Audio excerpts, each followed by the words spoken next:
Bismillahirrahmanirrahim. Welcome to Askaria Schools and Colleges. I hope you all people are Assalamu alaikum. I hope you all people are fine. Today we will discuss lecture number 23 and today we will start chapter number 15 organic compounds. Chapter S&P block elements जो है वो आपका ख़त्म हो चुका है और अब हम न्यू चैप्टर स्टार्ट ले रहे हैं, चैप्टर नंबर 15 जिसका नाम है ऑर्गेनिक कंपाउंड्स। बिल्कुल स्टार्ट में जब इंट्रोडक्शन दिया था तो मैंने आपको बताया था लेक्चर नंबर 1 में कि आपके पास इनऑर्गेनिक केमिस्ट्री और ऑर्गेनिक केमिस्ट्री है, ठीक है। तो इनऑर्गेनिक केमिस्ट्री के कौन से चैप्टर हैं, ऑर्गेनिक के कौन से, तो आज हम ऑर्गेनिक कंपाउंड ऑर्गेनिक केमिस्ट्री का पहला चैप्टर ऑर्गेनिक कंपाउंड्स डिस्कस कर रहे हैं। सबसे पहले हम इसके इंट्रोडक्शन की तरफ चलते हैं। बच्चों, ऑर्गेनिक कंपाउंड जो केमिकल कंपाउंड्स हैं उनकी दो मेन क्लासेस होती हैं। One is the organic compound and other is the inorganic compound. अब इनऑर्गेनिक कंपाउंड्स जो हैं वो क्या होते हैं? इनऑर्गेनिक कंपाउंड्स वो कंपाउंड्स हैं जिनका जो ओरिजिन है वो मिनरल ओरिजिन हो, यानी नॉन लिविंग ओरिजिन हो, लिविंग ना हो, जैसे carbon dioxide, marble stone, table salt वगैरह वगैरह, ठीक है जी। जबकि जो ऑर्गेनिक कंपाउंड्स हैं वो कंपाउंड्स हैं जिनका जो ओरिजिन है वो कौन सा हो, मिनरल ओरिजिन ना हो, नॉन लिविंग ना हो, बल्कि लिविंग ओरिजिन हो। जैसे कि विनेगर हम एसिटिक एसिड से मिलता है, हमें अल्कोहल वाइन से मिलता है, फिर हमें टार्टेरिक एसिड ग्रेप से मिलता है वगैरह वगैरह, ठीक है जी। एंशिएंट डेफिनेशन जो ऑर्गेनिक केमिस्ट्री की है वो क्या है कि it is concern with the living material, कि जो आपके पास ऑर्गेनिक कंपाउंड्स हैं वो लिविंग मटेरियल से कंसर्न करते हैं। पहले ज़माने में लोग ये समझते थे कि जो ऑर्गेनिक कंपाउंड्स हैं वो सिर्फ और सिर्फ लिविंग मटेरियल से हासिल होते हैं। मॉडर्न डेफिनेशन क्या है ऑर्गेनिक कंपाउंड्स की? मॉडर्न डेफिनेशन है कि it is the study of the compounds having carbon, hydrogen and their derivatives, यानी कार्बन, हाइड्रोजन और उनके डेरिवेटिव्स। अब डेरिवेटिव्स में क्या क्या चीज़ें आ जाती हैं? सल्फ़र, ऑक्सीजन, नाइट्रोजन, फॉस्फोरस वगैरह। तो कभी कभी जो कॉम्प्लेक्स ऑर्गेनिक कंपाउंड्स हैं उनमें सल्फ़र, ऑक्सीजन वगैरह भी आ जाते हैं बिसाइड कार्बन एंड हाइड्रोजन। तो मॉडर्न डेफिनेशन तो ये है कि ऑर्गेनिक कंपाउंड्स, कार्बन और हाइड्रोजन और उनके डेरिवेटिव्स की स्टडी जो है वो क्या कहलाती है? ऑर्गेनिक केमिस्ट्री कहलाती है, ठीक है जी। तो आपके पास जो पहले यही कहा जाता था कि जो ऑर्गेनिक कंपाउंड्स हैं वो सिर्फ और सिर्फ लिविंग सोर्स से प्रिपेयर होते हैं, ठीक है। और ये थेरी हमारी कहलाती थी वाइटल फोर्स थेरी। फिर वाइटल फोर्स थेरी ने दम तोड़ दिया जब फ्रेडरिक वुलर जो है वो आए और उन्होंने सबसे पहले एक ऑर्गेनिक कंपाउंड यूरिया प्रिपेयर किया लेबॉर्ट्री में एक इनऑर्गेनिक सोर्स से। एक इनऑर्गेनिक सोर्स से उन्होंने क्या प्रिपेयर किया? ऑर्गेनिक कंपाउंड प्रिपेयर किया, यूरिया। यूरिया को पहले हम कहाँ से गेन करते थे? एनिमल, ठीक है जी। बच्चों, आपके पास जो नेक्स्ट स्लाइड है वो है सोर्सेज ऑफ ऑर्गेनिक कंपाउंड्स की, ठीक है। अब ऑर्गेनिक कंपाउंड्स के सोर्सेज कौन कौन से हैं? वैसे तो ऑर्गेनिक कंपाउंड्स के बहुत सारे सोर्सेज हैं, लेकिन आपके पास जो मेन सोर्सेज हैं, जो पुराने सोर्सेज हैं, जो लिविंग सोर्सेज हैं, जो पुराने सोर्सेज हैं जिन्हें हम फॉसिल फ्यूल्स भी कहते हैं और ये ज़माना कदीम से चलते आ रहे हैं, वो है कोल, नेचुरल गैस एंड पेट्रोलियम, जिन्हें हम फॉसिल फ्यूल्स कहते हैं। बाकी सोर्सेज जो हैं वो आपके पास, आप लेबॉर्ट्री को भी कह सकते हैं कि ये भी इसका सोर्स है ऑर्गेनिक कंपाउंड्स का। तो सबसे पहले सोर्स कोल को जो है वो हम एक्सप्लेन करते हैं। सबसे पहला सोर्स है कोल, ठीक है। तो ऑर्गेनिक कंपाउंड का ये बहुत बड़ा सोर्स है कोल, और कोल में जो है वो हमारा मुल्क बहुत ज़्यादा खुद कफ़ील है और हमारे मुल्क में बहुत सारी इंडस्ट्रीज़ में जो पावर प्लांट्स हैं वो कोल बेस्ड पावर प्लांट्स हैं, यानी वहाँ पे एनर्जी जो है वो कोल से मिल रही है, ठीक है जी। तो इसमें हम खुद कफ़ील हैं। अब कोल की जब हम पायरोलाइसिस डिस्ट्रक्टिव डिस्टिलेशन करते हैं, अब ये पायरोलाइसिस डिस्ट्रक्टिव डिस्टिलेशन क्या है? जब हम किसी भी ऑर्गेनिक कंपाउंड या कोल को in the absence of air high temperature पर बर्न करते हैं तो उसे हम कहते हैं डिस्ट्रक्टिव डिस्टिलेशन। डिस्ट्रक्टिव डिस्टिलेशन करने पर जो 3 सोल प्रोडक्ट्स मिलते हैं, those are coke, coal gas and coal tar. जब हम फ्रैक्शनल डिस्टिलेशन करते हैं, फ्रैक्शनल डिस्टिलेशन क्या चीज़ है? फ्रैक्शनल डिस्टिलेशन के लिए हम फ्रैक्शनरेटिंग चेम्बर जो है वो फ्रैक्शनरेटिंग चेम्बर यूज़ करते हैं। और उसमें होता ये है कि मिक्सचर को आप, जो मिक्सचर ऑफ कंपाउंड होता है उसको आप डिस्टिलेटिंग चेम्बर में डाल देते हैं और वो हर कंपाउंड अपने बॉइलिंग पॉइंट के मुताबिक हर फ्रैक्शन जो है वो अलहदा होता जाता है और आप उसे बॉटम से सेपरेट करते जाते हैं। ठीक है, तो फ्रैक्शनल डिस्टिलेशन जब हम फर्दर करते हैं कोल गैस और कोल तार की, तो हमें बहुत सारे यूज़फुल प्रोडक्ट्स मिलते हैं जिन्हें हम फर्दर आगे यूज़ करते हैं। नेक्स्ट आपके पास सोर्स है पेट्रोलियम। अब पेट्रोलियम क्या है? ब्लैक स्टिकी थिक लिक्विड को हम क्या कहते हैं? पेट्रोलियम। खाम तेल जो कि चट्टानों में से या पहाड़ों में से निकलता है, खाम तेल, उसे हम कहते हैं पेट्रोलियम। ठीक है, और इसकी अगर आप कंपोजिशन देखें तो पेट्रोलियम खालिस पेट्रोल नहीं है, बल्कि इसमें नंबर ऑफ़ फ्रैक्शंस होते हैं। It is a mixture, complex mixture of hydrocarbons. और ये जो इतने सारे, अब ये जो इसकी कंपोजिशन है ये वेरी करती है प्लेस टू प्लेस।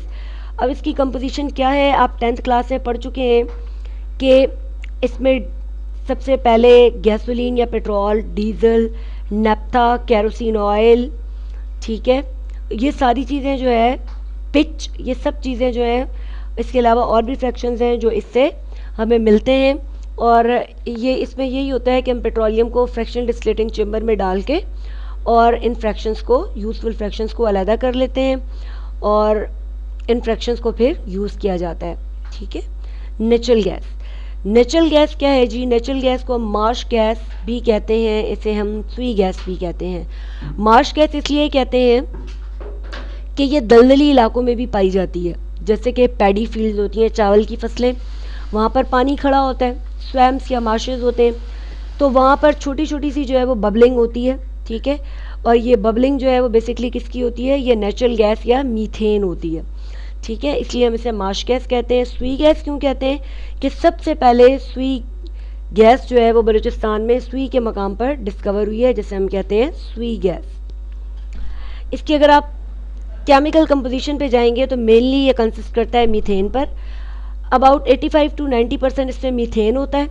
ठीक है, जबकि जो बाकी गैसेज हैं उसमें ईथेन, प्रोपेन और ब्यूटेन वगैरह शामिल हैं। फिर उसके बाद ये ऑर्गेनिक मैटर की डिकम्पोजिशन से भी हमें मिलता है। ठीक है जी, this is all about the sources of organic compounds. Next slide की तरफ चलते हैं। Partial and total synthesis. अब पार्शियल एंड टोटल सिंथेसिस का मैंने आपको डिफरेंस इसलिए बताया है ताकि आपकी इसमें से डेफिनेशन भी हो जाए और डिफरेंसेस भी हो जाए। अगर डेफिनेशन आ जाए तो दोनों का पहला पहला पॉइंट आप उठा लेंगे, और अगर डिफरेंसेस आ जाएँ तो ये 3 पॉइंट्स इसके हैं। पार्शियल सिंथेसिस क्या है बच्चों? एक ऐसा प्रोसेस जिसमें हम ऑर्गेनिक कंपाउंड को नेचुरल सोर्सेज से आइसोलेट करते हैं, उसे हम कहते हैं पार्शियल सिंथेसिस। और एक ऐसा प्रोसेस जिसमें ऑर्गेनिक मॉलिक्यूल को सिंथेसाइज किया जाता है from the cheap and readily available source और मॉलिक्यूल, उसे हम कहते हैं टोटल सिंथेसिस। यहाँ पे जो हमारे पास नेचुरल सोर्स हैं, नेचुरल सोर्स जिससे हम पार्शियल सिंथेसिस करते हैं, ये प्लांट, कोल और पेट्रोलियम हो सकते हैं। जबकि टोटल सिंथेसिस में जो हमें सोर्सेज हैं वो प्लांट, पेट्रोलियम और कोल के अलावा कोई भी हो सकते हैं। ठीक है जी, जो पार्शियल सिंथेसिस से ऑर्गेनिक कंपाउंड प्रिपेयर होते हैं, they are superior to the compounds which are obtain by the compounds obtain by the total synthesis, they are superior to the compounds obtain from the partial synthesis. यानी वो compounds जो हमें total synthesis से मिलते हैं वो ज़्यादा superior होते हैं as compare to partial synthesis से मिलने वाले कंपाउंड से। नेक्स्ट स्लाइड की तरफ चलते हैं। फर्मेंटेशन या बायोटेक्नोलॉजी। तो फर्मेंटेशन जिसे आप तखमीर कहते हैं या खमीर लगाना, ठीक है, इसकी क्या डेफिनेशन है कि production of chemicals by the action of micro organism. यहाँ पे कोई भी माइक्रो ऑर्गेनिज्म जो है वो एंजाइम सिक्रीट करता है। ठीक है, तो ये जो है वो आपके पास फर्मेंटेशन या बायोटेक्नोलॉजी की डेफिनेशन है। जैसे एप्लीकेशन इसके क्या है कि फर्मेंटेशन ऑफ मोलासेस और शुगर प्रोड्यूसेस अल्कोहल। मोलासेस क्या है? थिक सोल्यूशन ऑफ शुगर जो अल्कोहल प्रोड्यूस करता है। विनेगर या आप बहुत सारे दूसरे प्रोडक्ट्स प्रिपेयर कर सकते हैं। अब यहाँ पर जो आपके पास जो माइक्रो ऑर्गेनिजम्स हैं वो डिफरेंट टाइप्स के होते हैं। जिस तरह का माइक्रो ऑर्गेनिज्म होगा वो उसी तरह का जो है वो एंजाइम सिक्रीट करेगा या केमिकल सिक्रीट करेगा, और वो केमिकल या एंजाइम सिक्रीट करता है according to the nature of reactant and product. For example जिस तरह सक्रोज है, कंपाउंड सक्रोज है, केमिकल सक्रोज, कंपाउंड सक्रोज है, तो यहाँ पर यीस्ट, तो जब आप इसके ऊपर अप्लाई करेंगे माइक्रो ऑर्गेनिज्म को तो वो एंजाइम सक्रेज सिक्रीट करेगा। माल्टोज रखेंगे तो एंजाइम माल्टेज जो है वो क्या, यीस्ट जो है वो एंजाइम माल्टेज सिक्रीट करेगा। अगर आप ग्लूकोज में कन्वर्ट करेंगे तो एंजाइम इन्वर्टेज सिक्रीट करेगा यीस्ट। ठीक है जी, तो इस तरह से ये माइक्रो ऑर्गेनिज्म में से निकलने वाला जो केमिकल या एंजाइम है वो वेरी करता है with respect to reactant and product. Next slide की तरफ चलते हैं। Destructive distillation of coal. Definition में आपको डिस्ट्रक्टिव डिस्टिलेशन की अच्छी तरह से बता चुकी हूँ, ठीक है, पीछे आपने पढ़ी है। तो प्रोसेस में क्या है कि जब हम कोल को in the absence of air, temperature ranging 500 to 1000 degree centigrade, जब हम इसे हीट करते हैं तो ये कोक कोल गैस और कोल तार में कन्वर्ट हो जाता है। ठीक है जी, और फिर आप उसकी करते हैं फ्रैक्शनल डिस्टिलेशन, जिससे आपको बहुत सारे यूज़फुल प्रोडक्ट्स मिलते हैं। तो हम इसकी ग्राफिकल रिप्रेजेंटेशन की तरफ चलते हैं। हमारे पास डिस्ट्रक्टिव डिस्टिलेशन कोल की करने पर हमें मिल रहा है कोल गैस, अमोनिकल लिकर, कोल तार, कोक एंड कार्बन गैस, जिनमें जो ज़्यादा अमाउंट है वो कोल तार, कोक और कोल गैस का मिलता है। अमोनिकल लिकर और कार्बन गैस कम मिकदार में होते हैं। फर्दर फ्रैक्शनल डिस्टिलेशन करने पर आपको बहुत सारे यूज़फुल प्रोडक्ट्स जो हैं, यूज़फुल कंपाउंड्स मिलते हैं कोल गैस से, जो कि हैं benzoyl, methane, cyanide and sulphur compounds. और कोल तार से आपको की फ्रैक्शनल डिस्टिलेशन से आपको मिलता है benzol, toluene, xylene, naphthalene, phenols and other compounds. अब यहाँ पर आप सोच होंगे कि इन कंपाउंड्स के स्ट्रक्चर्स क्या होंगे। तो इनके स्ट्रक्चर्स, अभी आपने ऑर्गेनिक केमिस्ट्री का स्टार्ट किया है चैप्टर, तो आगे जो है वो आप इनके स्ट्रक्चर्स को जो है वो ज़रूर जानेंगे। ठीक है, फिलहाल आपके लिए इतना काफ़ी है। करेक्टरिस्टिक्स जानने जा रहे हैं हम ऑर्गेनिक कंपाउंड्स के करेक्टरिस्टिक्स। तो 8 मेन करेक्टरिस्टिक्स हैं ऑर्गेनिक कंपाउंड्स के। सबसे पहले कंपोजिशन है। आप सबको पता है कि कार्बन जो है वो ऑर्गेनिक कंपाउंड का एसेंशियल कंस्टिट्यूएंट है, लेकिन उसके साथ साथ हाइड्रोजन और कुछ जो दूसरे एलिमेंट्स हैं, डेरिवेटिव जिन्हें आप कहते हैं नाइट्रोजन, सल्फर वगैरह, वो भी मौजूद होते हैं। कंबशन क्या है, सबसे पहले तो ये जान लें कि जब किसी भी ऑर्गेनिक कंपाउंड को in the absence of air जलाया जाता है, in the presence of air, oxygen की प्रेजेंस में जब उसे जलाया जाता है तो उसके 2 सोल प्रोडक्ट्स बनते हैं। One is a carbon dioxide and other is a water molecule. Some time जो सिंपल आपकी होती है कंबशन, ठीक है, उसमें आपके पास कार्बन डाइऑक्साइड सिर्फ बनता है, जैसे कार्बन की कंबशन करने पर आपको कार्बन डाइऑक्साइड मिलता है। ठीक है जी, this is all about the combustion. Melting and boiling point की तरफ चलते हैं। आपके ऑर्गेनिक कंपाउंड्स के मेल्टिंग बॉइलिंग पॉइंट जो है बहुत कम होते हैं।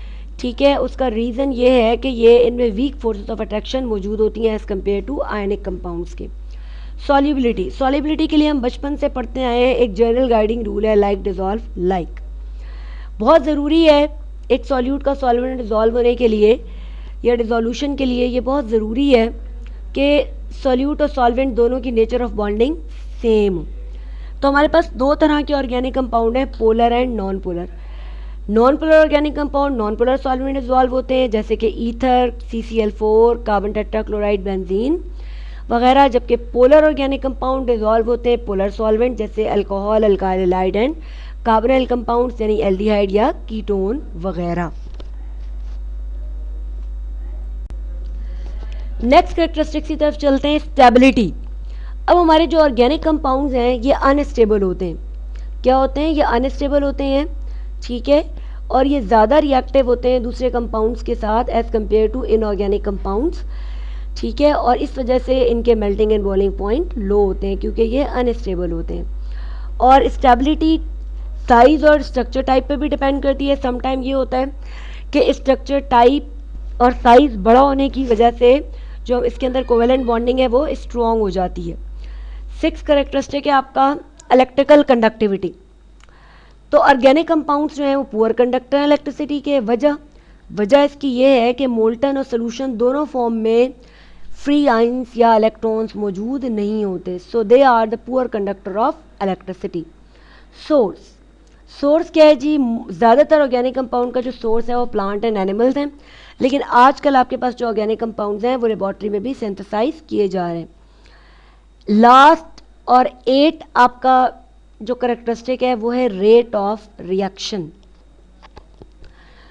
Rate of reaction, organic compounds के जो रेट ऑफ रिएक्शन है वो बहुत स्लो होते हैं।